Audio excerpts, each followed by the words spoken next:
This video shows a photorealistic 3D vehicle perfectly locked onto a moving street surface, maintaining exact perspective as the physical camera pans. Compare this physical grounding to the jittering, slipping CGI that occurs when a 3D spatial track fails. This photograph from early 2000s VFX landmarks illustrates the scale of early spatial analysis. Achieving integration of this caliber required manual physical measurements, dedicated survey teams, and immense production budgets. Today, modern compositors face a strictly mathematical enemy when trying to achieve that same integration: reprojection error. When this average error creeps too high across your tracking points, the solver completely aborts the process, resulting in the dreaded "solve failed" warning. A failed track is rarely a software bug. It is a direct mathematical clash.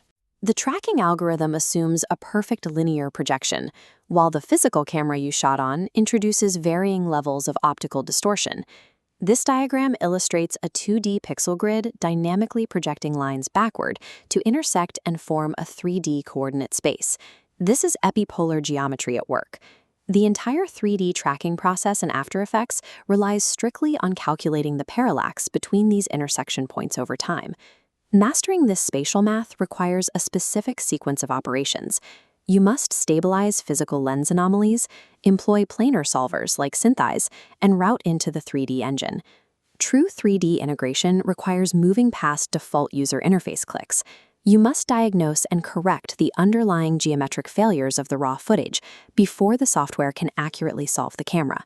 The tracking software extracts z-axis depth exclusively through parallax. It calculates the relative perspective shift between physical objects as the camera moves through a physical environment. This animation demonstrates a camera translating from left to right.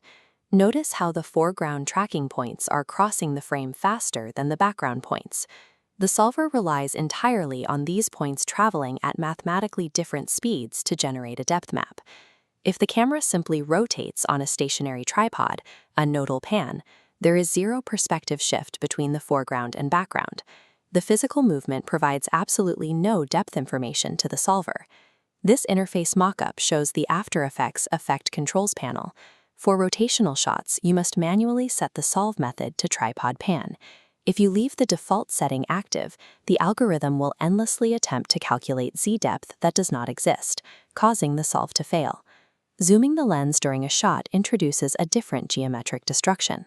It artificially magnifies the image without physically moving the camera through space. A shifting focal length breaks the standard pinhole camera matrix equation. If the fixed angle of view parameter remains enabled, the software incorrectly interprets the optical magnification as forward physical translation. You must switch the setting to variable zoom. This explicitly commands the solver to calculate focal length changes independently, cleanly separating optical zoom from the physical camera position. When tracking points are compromised by environmental factors, the default analysis will often discard them. The detailed analysis parameter provides a computational override for these difficult shots. Enabling detailed analysis forces the engine to search for micro-contrast features. It scans for pixel data obscured by heavy motion blur or low lighting, reconstructing tracking points that the standard pass ignores. Solving the 3D camera is not about brute forcing the track with repeated clicks. It requires accurately feeding the algorithm the exact mathematical context of the physical camera's movement. The After Effects 3D tracking algorithm operates entirely on the assumption that the raw footage is a perfect linear optical projection. This diagram illustrates how wide-angle lens distortion curves straight lines at the edges of the frame. As the lens warps incoming light, tracking points misalign with 3D space. The algorithm forces these curved points onto a flat coordinate system, causing reprojection error to skyrocket.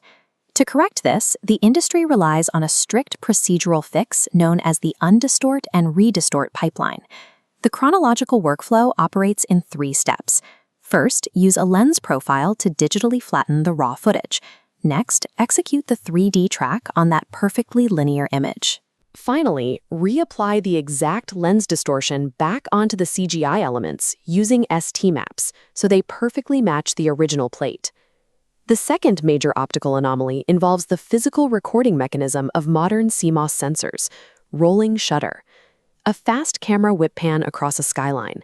Because the sensor records row by row, the top is captured before the bottom, skewing vertical geometry diagonally.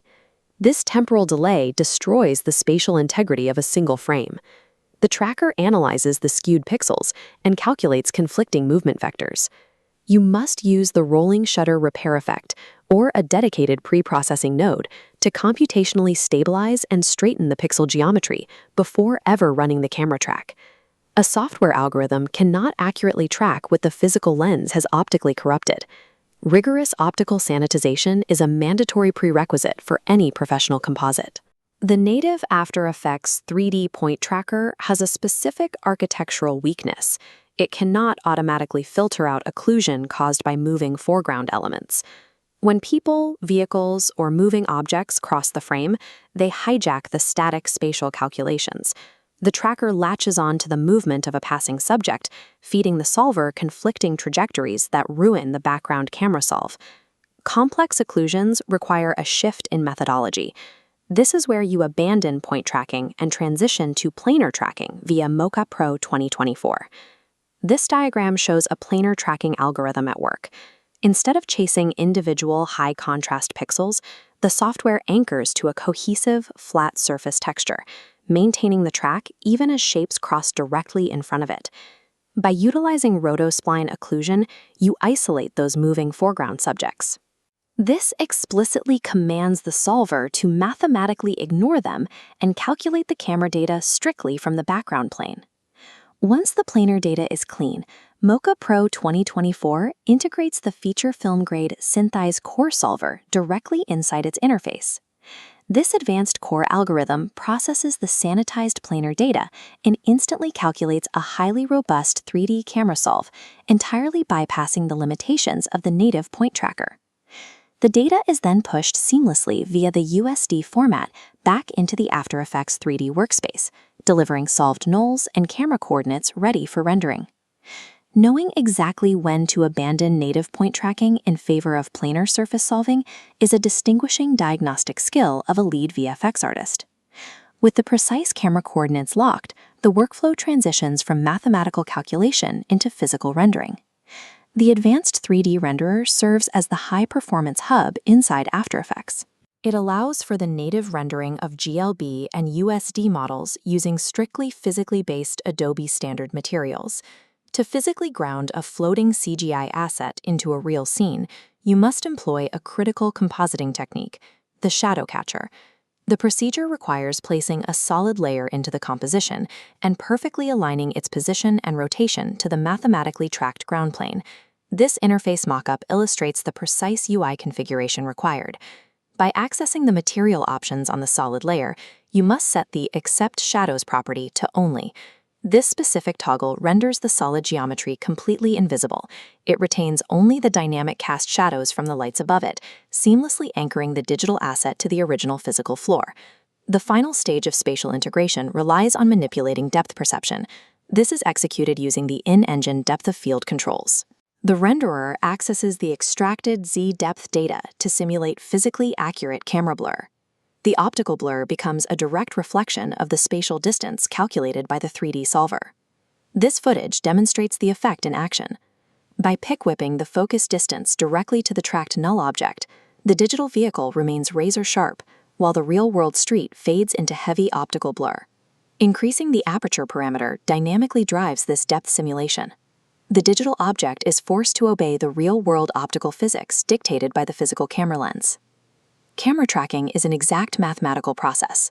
By applying precise optical correction, understanding spatial geometry, and leveraging advanced rendering pipelines, it becomes a fully controlled canvas for visual storytelling.